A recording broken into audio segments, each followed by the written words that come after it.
Imagine a world without contracts, without fixed prices, without clear rules for loans or property rights. Commerce would be a chaotic and perilous endeavor, reliant solely on the fleeting honor of strangers, or the threat of immediate force. It was precisely to escape this kind of uncertainty and to impose order on the complex economic life of his burgeoning empire that King Hammurabi of Babylon, around 1754 BC, commissioned one of the most famous legal documents in human history, the Code of Hammurabi, inscribed on a towering black diorite stele. This was far more than a simple list of crimes and punishments. It was a comprehensive administrative and economic blueprint for society. While it famously espoused the principle of an eye for an eye in its criminal statutes, its true, enduring legacy lies in its intricate regulation of daily economic affairs. The code provided a stable, predictable, and publicly known set of rules that governed everything from agricultural leases and wages to interest rates and commercial liability. It wasn't merely a set of laws, it was the foundational operating system for one of the world's first complex market economies, designed to foster prosperity, ensure social stability, and project the power of the state into every transaction, from the palace down to the humblest farm. To fully appreciate the code's economic genius, we must first understand the world that produced it. Mesopotamia, the land between the Tigris and Euphrates rivers, was a cradle of civilization and, by necessity, a cradle of economic innovation. This was a society that had moved far beyond simple subsistence. It featured specialized labor, farmers, artisans, merchants, priests, and bureaucrats, all engaged in a sophisticated web of exchange. The invention of writing itself, in the form of cuneiform, was driven primarily by economic needs, the accounting of temple stores, the recording of debts, and the drafting of contracts. Silver, in the form of ingots or rings, served as a common medium of exchange and a standard of value, facilitating trade far beyond simple barter. Agriculture, dominated by barley and dates, was the economy's backbone, but it was a complex enterprise involving irrigation, land tenure, and rental agreements. Into this dynamic and increasingly complex environment, Hammurabi introduced his code. Its 282 laws were not created in a vacuum. They were a culmination of centuries of Mesopotamian legal tradition, but they were unique in their scope, detail, and public nature. The stele, erected in a public place for all to see, or more accurately for scribes to read aloud to the largely illiterate population, sent a powerful message. The king was the ultimate guarantor of justice and economic order. The code's prologue makes this intention clear, stating that its purpose is to cause justice to prevail in the land, to destroy the wicked and the evil, that the strong might not oppress the weak. This was a political manifesto as much as a legal one. By standardizing laws across the diverse cities and territories he had conquered, Hammurabi was centralizing his authority. A merchant in Sippar could now expect the same legal treatment as a merchant in Larsa, which drastically reduced the transaction costs and risks of long-distance trade. The state, through the code, was creating a unified economic space. This was essential for the flow of goods, capital, and labor. The very act of inscribing these laws in stone, a permanent and durable material, was a psychological and political masterstroke. It conveyed a sense of permanence, stability, and divine sanction. The top of the stele depicts Hammurabi receiving the laws from the sun god Shamash, the god of justice.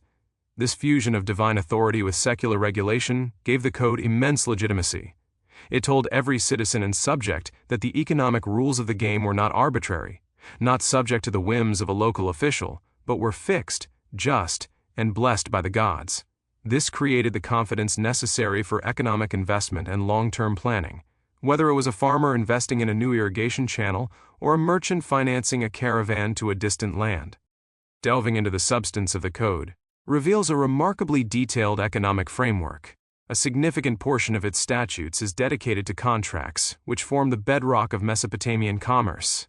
Laws meticulously outline the responsibilities of parties in rental agreements for land, houses, and animals. For instance, the code specified that if a tenant failed to cultivate a field properly, and thus yielded no harvest, he would still be held responsible for paying the rent based on the yield of his neighbor's fields, a clear incentive for diligent farming. Wages for a wide range of professions, from doctors and veterinarians to builders and boatmen, were fixed by law. This prevented labor exploitation and ensured a predictable cost structure for major projects. The code also displayed a sophisticated understanding of risk and liability. A famous law stated that if a builder constructed a house that collapsed and killed the owner, the builder would be put to death. If it killed the owner's son, then the builder's son would be put to death. This brutal stipulation, while shocking to modern sensibilities, established a powerful incentive for quality and safety, effectively creating an early form of professional liability insurance. It forced artisans to internalize the costs of their shoddy workmanship. Perhaps the most advanced economic regulations concerned debt, finance, and the role of the tamkaram, a figure who combined the functions of merchant, financier, and state agent. The code set maximum interest rates for loans of both silver and grain, attempting to prevent usury and debt slavery. Loans in grain, crucial for farmers needing seed, typically carried a higher interest rate 33.3% than loans in silver 20%, reflecting the higher risk and perishable nature of the commodity. This was a profound state intervention in the credit market. Furthermore, the code provided mechanisms for debt relief. In years of bad harvest or other hardships, royal decrees known as Misharam Acts would occasionally be declared, canceling certain consumer debts and freeing those who had been enslaved for debt. This was a recognition that excessive debt could destabilize the entire society by depriving it of productive citizens and farmers. The tamkaram operated under these strict rules, funding trading ventures, lending capital, and acting as a conduit for state revenue. The code detailed the profit-sharing arrangements for such ventures, protecting both the investor and the agent who undertook the physical risks of the journey. This legal security was the engine that powered Mesopotamian commerce, allowing capital to be deployed with a degree of confidence that was unprecedented in the ancient world. The code's approach to property rights was equally meticulous, providing a clear legal foundation for a stable agrarian society. Land was the primary source of wealth, and its ownership and use were matters of supreme importance. The code distinguished between different types of land tenure, royal or state land, temple land, and privately owned land. It laid out detailed rules for inheritance, ensuring that property could be passed down through generations without causing destructive familial conflict. For farmers who did not own land, the code regulated sharecropping agreements, specifying the division of the harvest between the landowner and the tenant, typically 1/2 or 1/3, depending on who provided the oxen, seed, and labor. This clarity reduced potential disputes and encouraged productive use of the land. The code also addressed negligence, holding individuals accountable for damages caused to their neighbor's property. If a farmer neglected to maintain his irrigation dike and it broke, flooding his neighbor's field, he was required to compensate his neighbor for the lost crop. This established a clear concept of tort law, internalizing the social cost of negligence and encouraging responsible management of critical shared resources like the irrigation network. However, for all its sophistication, the Code of Hammurabi was not a system of equality in the modern sense. Its famous principle of lex talionis, an eye for an eye, was applied with stark differentiation based on social class. The population was divided into three main strata: the Awilum, free elite men; the Mushkinum, a dependent class, perhaps tenants or royal servants; and the Wardum, slaves. A crime against an Awilum carried a much harsher penalty than the same crime against a Mushkinum or a slave.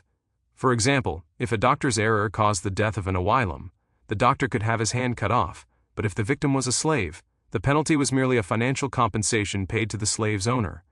This hierarchical application of justice was a deliberate feature, not a bug. It reinforced the social structure and protected the property and persons of the elite, who were the primary engines of the state's economic and military power. The law was a tool for maintaining this stratified order, ensuring that the strong, the state, and the elite could in fact continue to prosper without being threatened from below. The enduring legacy of the Code of Hammurabi is immense.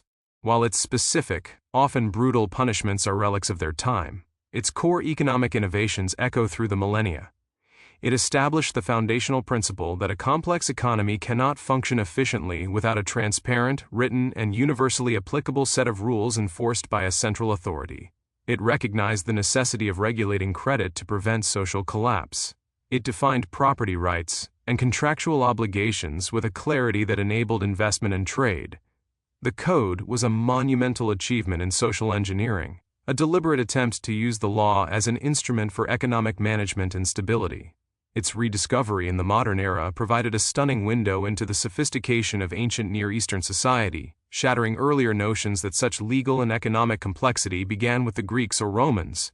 The Stele of Hammurabi stands as a timeless testament to humanity's eternal struggle to impose order on chaos, to replace the arbitrary with the predictable, and to build a legal framework for prosperity. Thank you for watching this in-depth exploration of the Code of Hammurabi. If you found this lecture insightful and want to delve deeper into the economic engines of the ancient world, Please show your support by liking this video and subscribing to our channel. Your engagement helps us continue this journey through history. In our next lecture, we will venture onto the dusty, bustling trade routes that connected Mesopotamia to the wider world, as we explore Mesopotamian trade routes, lapis lazuli, timber and metals. We will see how the legal framework established by Hammurabi facilitated the flow of these vital commodities, building the wealth of the world's first civilizations.